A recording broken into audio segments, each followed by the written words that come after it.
He casually said, Anshul, if I want to learn anything in this world, anything, be it IT or be it non-IT, be it anything, be it politics, be it psychology, be it anything, I would come and ask Anshul, and Anshul will simplify me that concept very easily. And that's what no one can replace you for. And that was a wow moment for me, man. I thought, wow. Hello friends, I'm trying to do something new here. Today we will talk about something which is not technical, but something which had a huge impact in my life. And this thing is called peer pressure, where you get so intimidated by people around you that you don't understand what you want to do in life, and you just you just feel left behind. And this actually had a very deep impact in my career. I just want to share the story because it's very important. It was coming to my heart, but I was delaying it, to be honest. Because it is personal, and generally when you talk about personal stuff, it might not be applicable to everyone. But then I finally decided that hell yeah, I am going to record it. I am going to put this story out. If not anyone, then it will be a reminder for me if in case I feel the peer pressure again. Because this peer pressure was the reason that I am a YouTuber today. So I'll just share this story, and at the end of this story, I will talk about 5 lessons which I collected overall, which helped me frame this idea of self-discovery, self-identification. So I don't know how this video will go, but hopefully it would be a useful video for you. So without further ado, let's get started. So before we start talking about my story, let's define what is peer pressure. So basically, peer pressure is you having this desire to get fit into a bunch of people, a group, a society. You want to be validated. You're always seeking that validation from a set of people. You want yourself to be seen in that kind of a place where everyone respects you. All that comes under peer pressure. So as I have told previously as well, that I went to UK in January 2018, and it was around May 2019 when I was asked, because I was one of the most senior members at Onshore, and it was my 3rd visit to United Kingdoms. I was asked to lead, and you won't believe, guys, at Onshore the top 1% people work at Onshore. Unless you are very lucky, you will always have very high performers working at Onshore, because the culture is very, very conducive to good performance. So yes, I was handed a team, and the team was full of high performers. But then, I was left at the peril of couple of people who were actually the backbone of the team.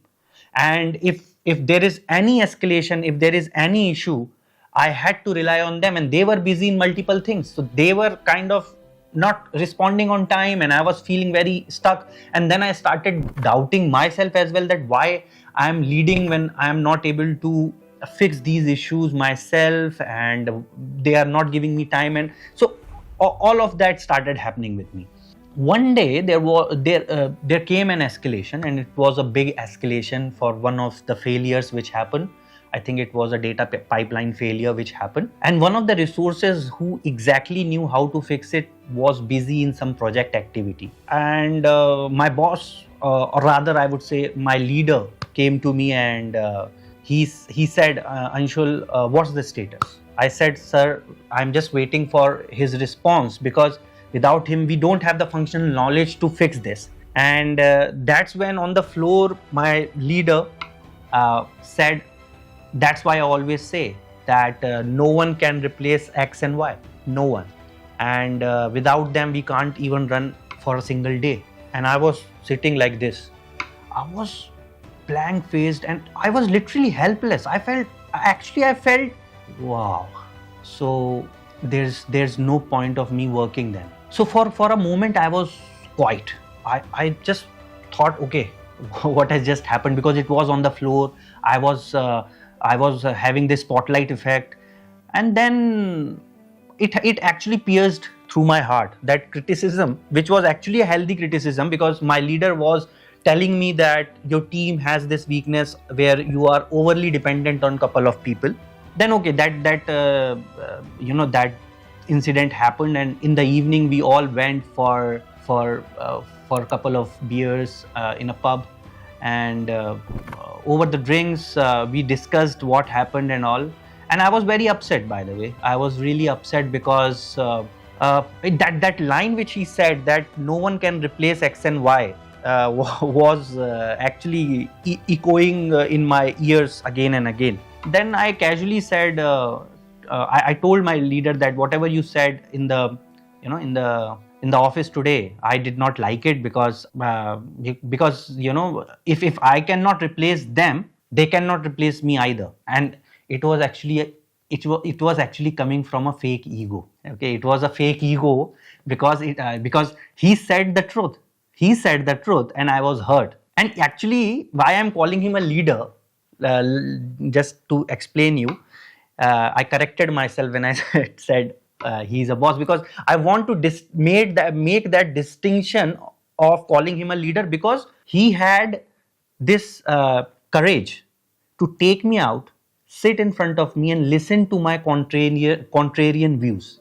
And that's why he's a leader, because not many could hear their juniors talking about something which they don't like. That's why I truly respect him. So yeah, this happened, and he smiled. He said, yes, that's true, absolutely, they can't replace you. So I was confused. I said, now you're confusing me. Tell me how they can't replace me, because I was coming from a fake ego, right? I didn't knew what he's saying. And in May 2019, in that particular bar, in one evening, I don't know which day it was, he casually said, Anshul, if I want to learn anything in this world, anything, be it IT or be it non-IT, be it anything, be it politics, be it psychology, be it anything, I would come and ask Anshul. And Anshul will simplify me that concept very easily. And that's what no one can replace you for. And that was a wow moment for me, man. I thought, wow, that hit me. Actually, it was a eureka moment for me, because I never saw it that way. I was always a part-time trainer. I always loved teaching, but I never felt that this is something which I'm meant for. So yes, after that day, that thing kept ringing in my ears, and I thought, okay, let me try. And then in October 19, I opened my YouTube channel, and today where we are is actually the result of that incident which happened almost 4.5 years ago. So yeah, after YouTube, everything changed. My sense of identity changed. I stopped seeking the validation which I was seeking before YouTube, and I was truly, generally, I started feeling happy rather than envy for my friends and colleagues, because I could see that God has given them the talent which they are doing justice to, and same is what I am doing in my own journey. So instead of that kind of a pressure, actually this time this peer pressure came with a positive force. Instead of trying to fight them and win a race of sorts, I thought, okay, they are doing their best in whatever they love doing, I will also try that. And in the event of doing this 4 years, I sacrificed a lot of things, guys. A lot of my friends moved on to higher packages, greater salaries, good career jumps, and many of my friends are now CEOs and founders.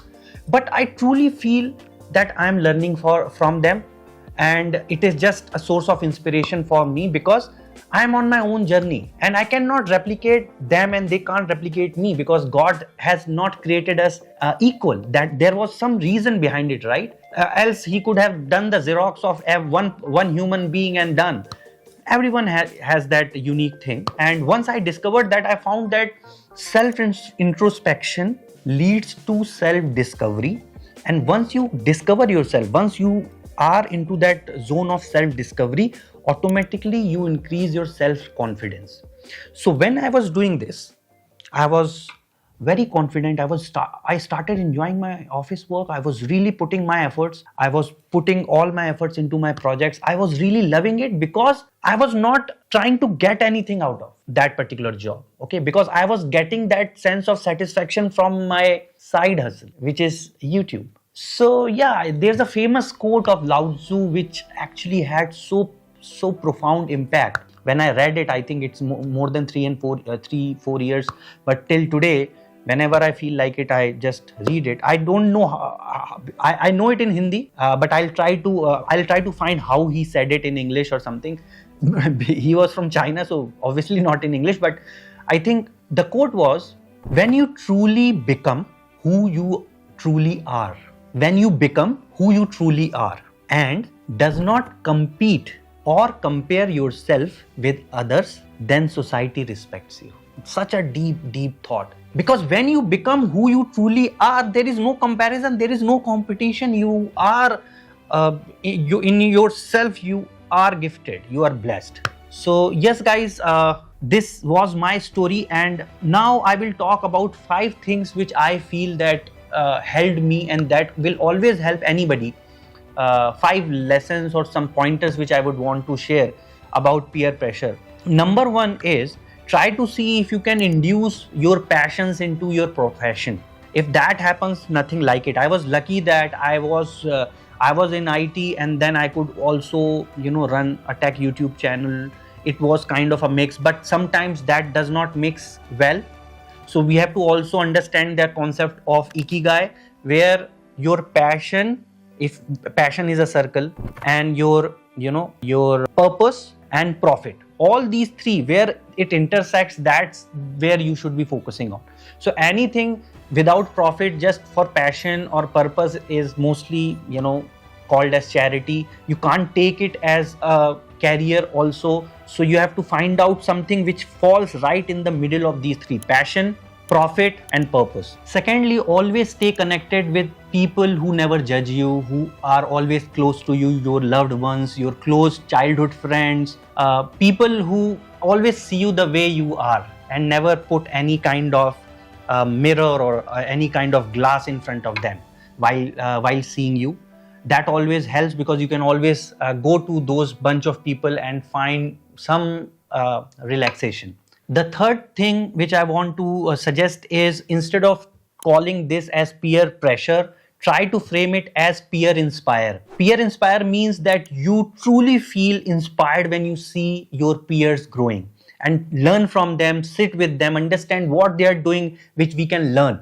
In that way, that pressure which you are taking negatively will start having a very good positive effect and might help you in your career. The fourth point is the 3E principle: educate, equip and enable yourself with enough knowledge and tools which will help you progress in your career path. Because knowledge is antidote to fear. If you have the knowledge, if you have the expertise, people will come to you with opportunities. Obviously, you have to put your hard work, you have to be consistent, your attitude has to be good. But the biggest thing which you could do is invest in yourself. That is the biggest investment you can make. And lastly, I was recently listening to Alex Harmozy. He's a great entrepreneur and gives a lot of business lessons online. And he said that I always say to myself that in 3-4 generations, or maybe 100 years from now, I'll be dead. All my surrounding people will be dead. People who are opposing me will be dead, and people who are mocking at me will be dead. Criticizing me will be dead. So why does it matter? You do anyways which you want to do, right? Such a powerful line. So don't think that who would say what and all that. I know it's tough in Indian society and easier said than done, but if we can take and implement it 5 to 10%, 15% in our lives, I think it will help us. It will help us. So yeah, these are the 5 lessons which I have collected, and this video will always be a reminder video for me, because you never know, right? You never know. Your brain is a tricky master, and sometimes you go back into your old frames, old loops, and this video will be a great reminder for me, and I'll definitely watch it if needed. So I hope this video was helpful, and let me know if you want these kind of videos on the channel. I'll try to share all my lessons, whatever I'm learning or whatever I have learned in the past. So yeah, thank you guys, and do consider subscribing and hitting the like button. And yeah, lots of love. And yeah, until next time, keep learning, keep sharing all your knowledge, and yes, keep hustling. Bye for now.